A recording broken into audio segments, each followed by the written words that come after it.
In this video, we're going to be talking about two types of acid-base reactions, as well as we're going to be predicting the pH of different ionic compounds or salts when we dissolve them in water based on whether or not the acid and base that made them are strong or weak.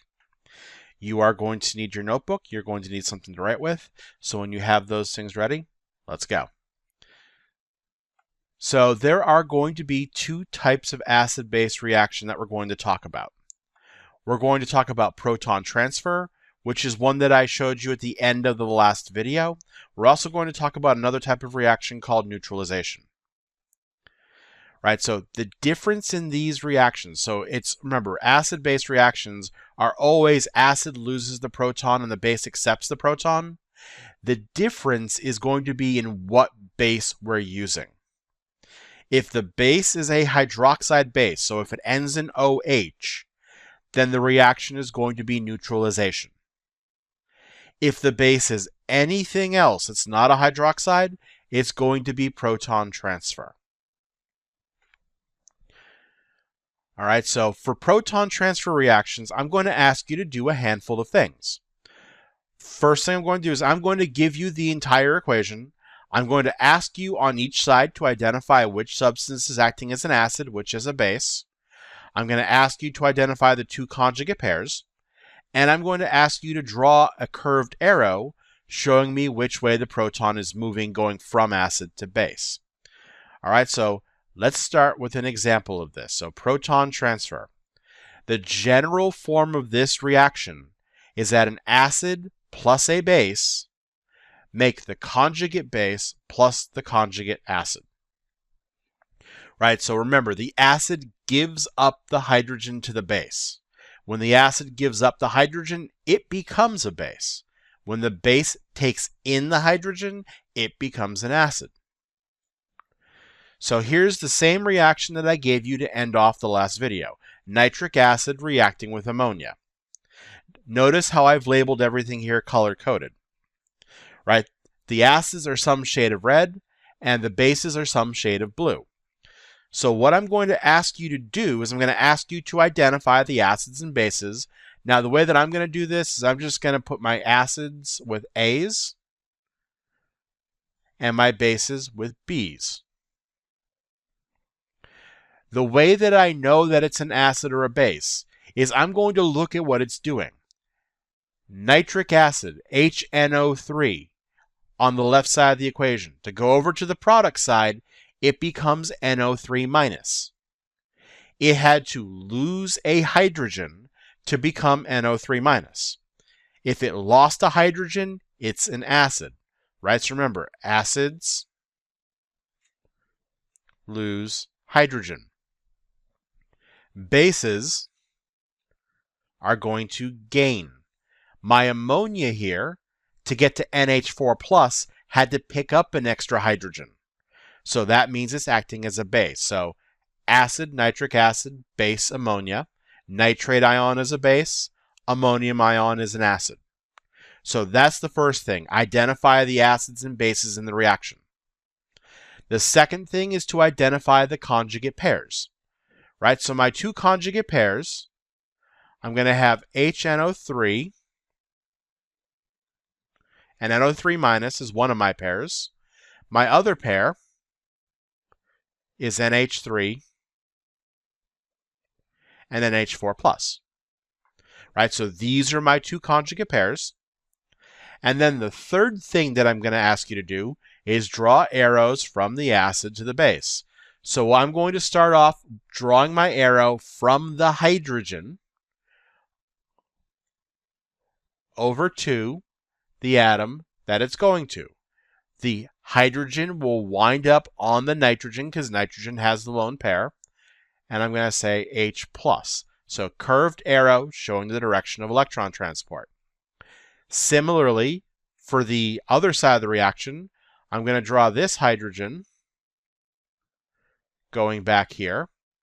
Right? So H+, showing the acid reacting with the base. So that's what I'm going to ask you to do for these reactions. So why don't you take a couple minutes and try this one. HF reacting with water.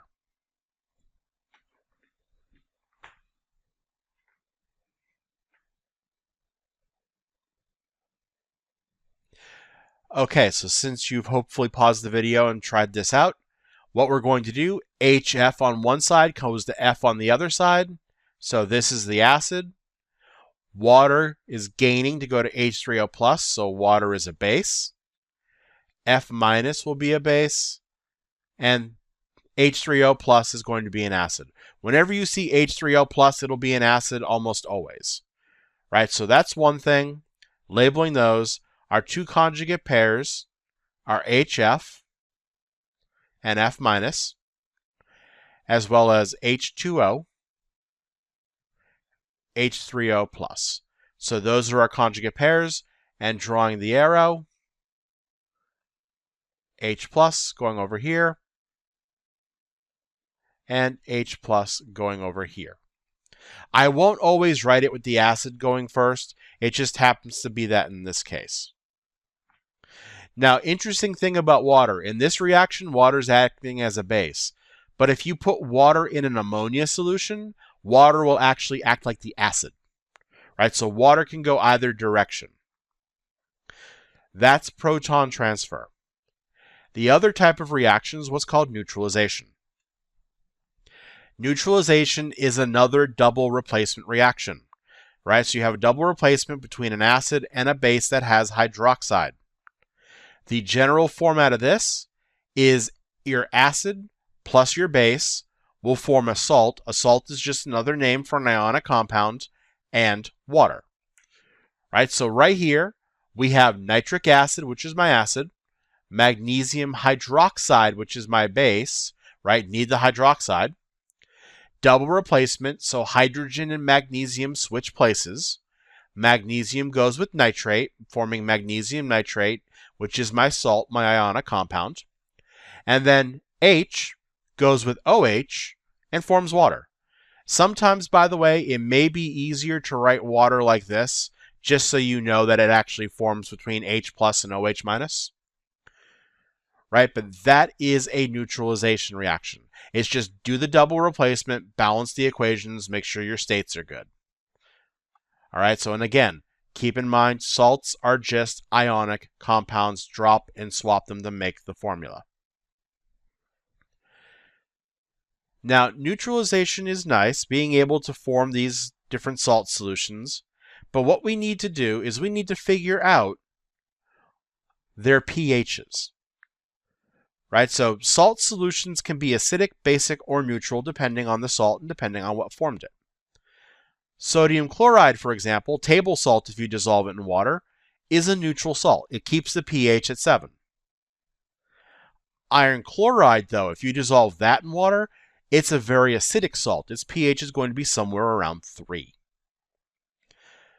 The way that you figure this out is you look at the acid and base that came from the neutralization reaction. Right? So you look at the reaction, we're going to compare the strength of the acid and the strength of the base. Now, in order to do that, you'll need to reverse the neutralization reaction. Again, it's just undoing the double replacement to get back to your two reactants. Right? So you did the double replacement, you switched the two positives to do your double replacement reaction, you unswitched them to reverse it. Right, so NaCl plus water. What I'm going to have here is NaCl plus, I'm going to write water as HOH to make my life a little bit easy. Hydrogen and sodium are going to switch places. So hydrogen is going to wind up with Cl. Sodium is going to wind up with OH. Everything here is +1, -1. Right, so drop and swap is nice and easy for this one. But this is going to be my acid. This is going to be my base. So all we did was just reverse the double replacement. Right, so again, here's our reaction written out in print, just to make it a little bit easier to see. Now, what we're going to do is we're going to compare the strengths of acids and bases to figure out what type of salt we have. Right, so to find the pH, once you've figured out the acid and the base, compare the strength. Whichever one is stronger wins. Right? So if they're both strong, So strong acid and a strong base that both completely break up, it's a tie. The salt is going to be neutral. For our sodium chloride, HCl is a strong acid, NaOH is a strong base. They tie, neutral salt. If the acid is strong but the base is weak, the acid wins, so the salt's going to be acidic. FeCl3 comes from hydrochloric acid, which is a strong acid, and iron hydroxide, which is a weak base, which is why FeCl3 has a very acidic pH of about 3. If we reverse it and you have a weak acid with a strong base, your salt's going to be basic, so pH above 7.